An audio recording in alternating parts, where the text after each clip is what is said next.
everyone, welcome back to my channel. নমস্কাৰ মই লুনা দেৱী আপোনালোক সকলোকে মোৰ ইউটিউব চেনেললৈ পুনৰবাৰ স্বাগতম জনাইছোঁ। যেহেতু একদিন লকডাউন আছিলে সেইকাৰণে ক'তো ওলাই যোৱা হোৱা নাছিলে আৰু এতিয়া লকডাউন শেষ হ'ল সেইকাৰণে আজি অলপ ওলাই আহিছোঁ। গতিকে আজি এই ভিডিঅ'টোত আপোনালোকে দেখিবলৈ পাব এখন সৰু কলকাতা মিনি কলকাতা মই দেখাম আৰু এই মিনি কলকাতাখন ক'ত আছে কি আছে ইয়াত ক'ত কেনেকৈ যাব লাগে গোটেইখিনি আপোনালোকে এই ভিডিঅ'টোত দেখিবলৈ পাব। গতিকে আপোনালোকে ভিডিঅ'টো শেষলৈ চাই থাকিব আৰু যদি আপোনালোকে মোৰ চেনেলত নতুন হয় তেন্তে প্লিজ চেনেলটো ছাবস্ক্ৰাইব কৰিব আৰু যদি ভিডিঅ'টো চাই ভাল পায় তেন্তে প্লিজ লাইক শ্বেয়াৰ আৰু কমেণ্ট কৰিব। তেন্তে বলক ভিডিঅ'টো আৰম্ভ কৰোঁ।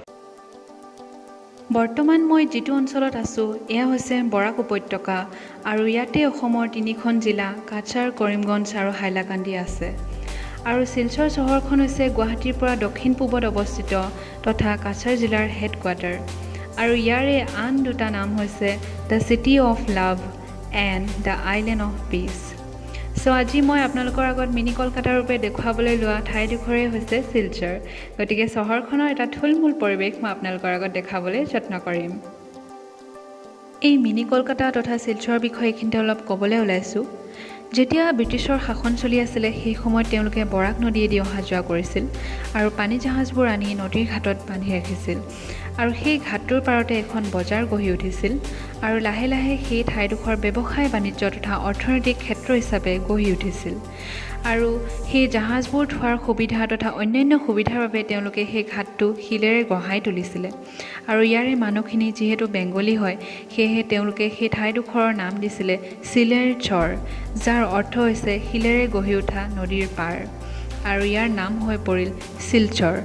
আৰু ব্ৰিটিছসকলেও কাগজে পত্ৰই ইয়াৰ নাম শিলচৰ হিচাপে লিখিবলৈ ধৰিলে আৰু অফিচিয়েলি ঠাইডোখৰৰ নাম হৈ পৰিল শিলচৰ। শিলচৰতে ব্ৰিটিছৰ শাসনকালত পৃথিৱীৰ প্ৰথমটো প'ল' ক্লাব স্থাপিত হৈছিল আৰু যাতায়াতৰ কথা যদি ক'বলৈ যোৱা যায় তেন্তে ট্ৰেইন, বাছ তথা শিলচৰৰ পৰা 22 কিলোমিটাৰ দূৰত কুম্ভীৰগামত এটা বিমানবন্দৰো আছে।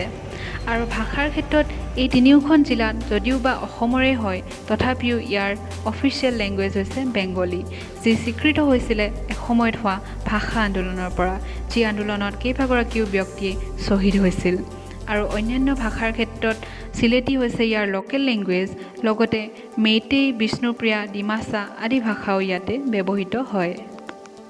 ব্যৱসায় বাণিজ্যৰ কথা যদি ক'বলৈ যোৱা যায় তেন্তে ইয়াতে শ্ৰীকণাত আছে ONGC আৰু 5 গ্ৰামত আছে হিন্দুস্তান পেপাৰ মিল, যি বৰ্তমানে বন্ধ হৈ আছে। আৰু পঢ়া শুনাৰ ক্ষেত্ৰত কাৰিকৰী বিজ্ঞান, চিকিৎসা বিজ্ঞান, কলা তথা অন্যান্য বৃত্তিমূলক শিক্ষানুষ্ঠান প্ৰতিষ্ঠানসমূহ ইয়াতে গঢ়ি উঠিছে। তাৰে ভিতৰত national institute of technology NIT Silchar, Assam university, Silchar medical college, Silchar polytechnic, Cachar college, women's college, Gurucharan college, Cachar law' college, Ramanujan Gupta junior college আদিবোৰ লেখত ল'বলগীয়া। এতিয়া আমি আহি পালোহি চহৰখনৰ প্ৰাণস্বৰূপ প্ৰধান ঠাইটুকুৰা, যাৰ নাম হৈছে প্ৰেমতলা। এই 4 বছৰে এই ঠাইডোখৰৰ লগত সুখৰে হওক বা দুখৰে হওক আনন্দ উল্লাসৰ বহুখিনি স্মৃতি জড়িত হৈ আছে। নাজানো জীৱনে ক'লৈ লৈ যায় আৰু কেতিয়াবা ইয়ালৈ আহিব পাৰোঁ নে নাই, কিন্তু এই স্মৃতিবোৰ সদায় হৃদয় অকণত কঢ়িয়াই লৈ যাম। বেছিয়ে কাব্যিক হৈ গ'লোঁ। এই ঠাইডোখৰত আনন্দ বিনোদনৰে হওক বা আমোদ প্ৰমোদৰ কাৰণে গোটেইখিনি সুবিধা আছে। বিভিন্ন ধৰণৰ তাৰ শ্বপিং মল, ৰেষ্টুৰেণ্ট, হোটেল বা পাৰ্লাৰ, চিনেমা হল সেই গোটেইখিনি ইয়াতে পোৱা যায়।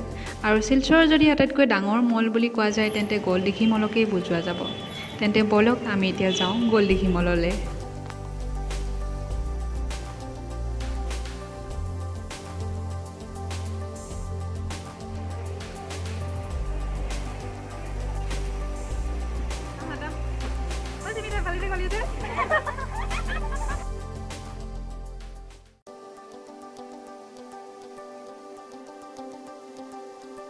আৰু আমি ভাবিলোঁ ফাৰ্ষ্টতে পেট পূজা কৰি লওঁ আৰু সেইকাৰণে আমি ভাবিলোঁ কিবা এটা খাই লওঁ, বহুত দিন ইয়াতে অহা নাই।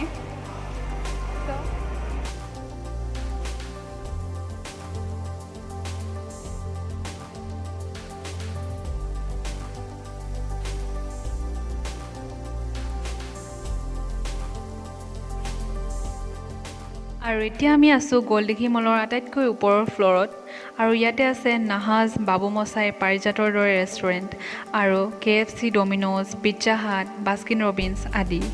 আৰু লগতে আছে এটা চিনেমা হল যাৰ নাম হৈছে আইলেক্স আৰু এটা হণ্টেড হাউচ আৰু মাজৰ ঠাইকণ খালী ৰখা হৈছে য'ত ধুনীয়াকৈ বহি খাব পাৰি বা কথা পাতিবলৈ সুবিধা আছে।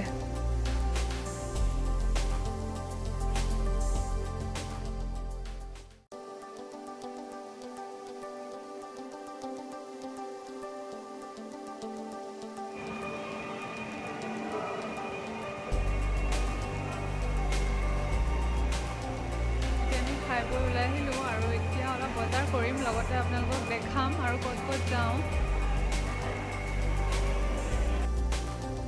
আৰু বাকীকেইটা ফ্ল'ৰটো তেনেকৈ বিভিন্ন প্ৰকাৰৰ দোকান বজাৰ, বিভিন্ন প্ৰকাৰৰ বিভিন্নটা শ্ব'ৰুম, তাৰপাছত বিগ বজাৰ, ৰিলায়েন্স ট্ৰেণ্ড, পেণ্টালুনছ আদি ডাঙৰ ডাঙৰ দোকানবোৰ আছে। আৰু একেবাৰে গ্ৰাউণ্ড ফ্ল'ৰত এটা খুব ধুনীয়া মন্দিৰ আছে য'ত গণেশ বাবাৰ পূজা কৰা হয় আৰু গণেশ চতুৰ্থীৰ দিনা ইয়াতে খুব ধুনীয়াকৈ তেওঁলোকে পালন কৰে। আৰু কাষতে আছে ষ্টেট বেংক অফ ইণ্ডিয়াৰ এটা ATM আৰু সিফালে আছে গাড়ী পাৰ্কিং কৰিব পৰাৰ সুবিধা, লগতে আৰু বহুকেইখন দোকান। তাৰ পাছতেই হ'ল ফাৰ্ষ্ট ফ্ল'ৰ। ফাৰ্ষ্ট ফ্ল'ৰটোক মুখ্য দুৱাৰ বুলিয়ে ক'ব পৰা যায়, কাৰণ সোমাইকিয়ে ফাৰ্ষ্ট ফ্ল'ৰটোৱেই পোৱা যায়। আৰু ইয়াতে দুখন দোকান দেখাম আপোনালোকক। সেই দোকান দুখন হৈছে চাদৰ মেখেলাৰ দোকান আৰু ইয়াতে অসমীয়া গহনা পোৱা যায়। শিলচৰত তেনেকৈ এই অসমীয়া চাদৰ মেখেলাই হওক বা গহনা পাতিৰ দোকান তেনেকৈ নাই, কাৰণ ইয়াতে মানুহে শাৰী বেছিকৈ পিন্ধে।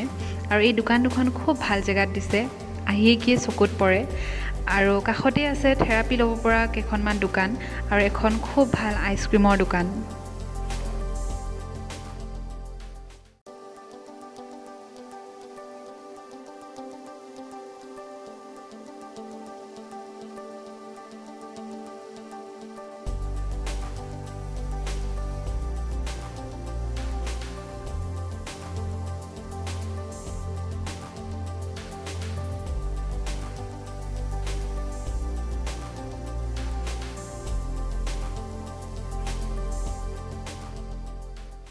আৰু এতিয়া আমি গোলদিঘি মলৰ পৰা ওলাই আনফালে আহি আছোঁ আৰু এই জেগাকণ চাওকচোন, মোৰ যেন কিবা কলকাতা যেন লাগে।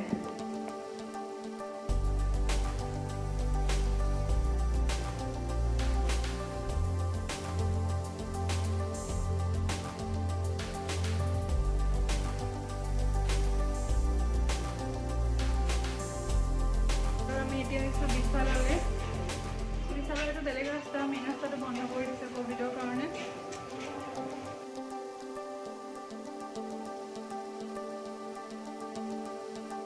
আমি এতিয়া ঘূৰি আহি আছোঁ আৰু আজি আমি ইমান নুঘূৰিলোঁ, কাৰণ আজি বহুত গৰম আছিলে আৰু বন্ধ আছিলে দোকান বহুত। সেইকাৰণে অলপ খাই মেলি অলপ ঘূৰি পিনি এতিয়া ঘূৰি আহি আছোঁ। আৰু আজি আহোঁতে অ'টত অহা নাই, আমি ই ৰিক্সাত আহিছোঁ। আৰু এতিয়া মই ইয়াতে এটা বস্তু দেখাম। আজিকালি এম্বাচাডৰবোৰ ইমান নাই, কিন্তু ইয়াতে এতিয়াও এম্বাচাডৰ পোৱা যায়। এইখন চাব পাৰিছে, এইখন